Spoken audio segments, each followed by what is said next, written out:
บอกอยู่บนนี้เลยเงินทุกกีบทุกบาทแม่นเจนอมโบคิดเจเอาไปใส่ส่วนตัวอันนี้ต้องบอกต้องบอกต้องกล่าวเนาะว่าเจนอมจะบ่เอาเงินในส่วนนี้ทุกบาททุกกีบในทุกบาททุกกีบเนาะแล้วพี่น้องดราม่ายังบ่จบก่อนหน้านี้นางน้อมยืนยันว่าบ่ได้นำเงินบริจาคไปใช้ส่วนตัวจักกีบจากการออกมาชี้แจงทั้ง4ครั้งของนางน้อมผู้เปิดรับบริจาคได้ออกมาชี้แจงนอกจากจะออกมาชี้แจงแต่ละครั้งจำนวนเงินบ่ตรงกันแล้วพบข้อพิรุธหลายอย่างเห็นให้สังคมสงสัยและตั้งคำถามขึ้นตืมย้อนฟังการออกมาชี้แจงของผู้เกี่ยวครั้งที่2ในวันที่25มิถุนายน2026ตอนนั้นผู้เกี่ยวได้ยืนยันว่าบ่ได้นำเงินบริจาคไปใช้ส่วนตัวจักกีบเงินทุกบาททุกกีบที่เข้ามานี่นะเนาะที่น้ำไปใส่ในส่วนตัวนี่น้องได้เอาไปน้ำไปใส่ส่วนตัวบอกเลยว่าเงินทุกกีบทุกบาทแมนไปมอบให้กระเจ้าและซื้อเครื่องให้กระเจ้าเบิดซื้อเครื่องให้กระเจ้าเบิดเนาะแมน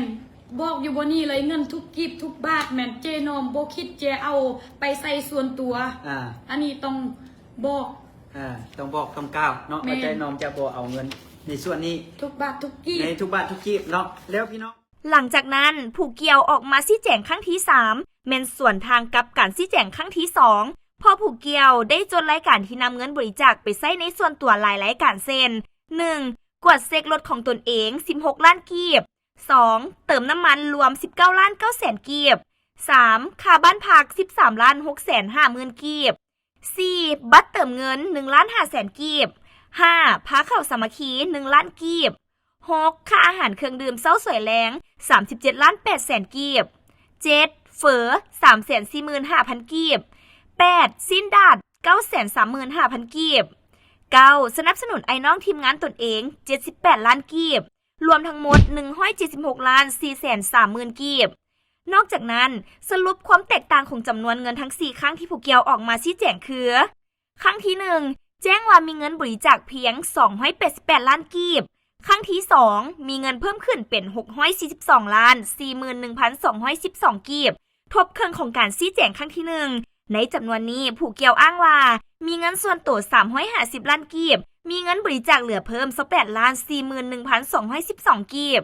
ครั้งที่3ยอดเงินบริจาคเพิ่มขึ้นเป็น706ล้าน775,494กีบเทื่อนี้บ่ได้แจ้งว่ามีเงินส่วนตัวแต่แจ้งรายจ่าย43รายการรวมเป็นเงิน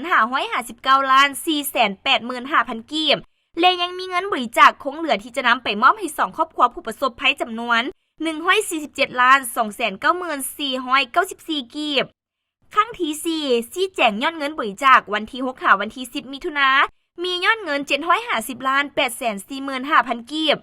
หลังหักค่าจ่ายที่นำไปใช้ส่วนตัวและช่วยเหลือ2ครอบครัวแล้วปัจจุบันยังเหลือเงินบริจาคอีก191ล้าน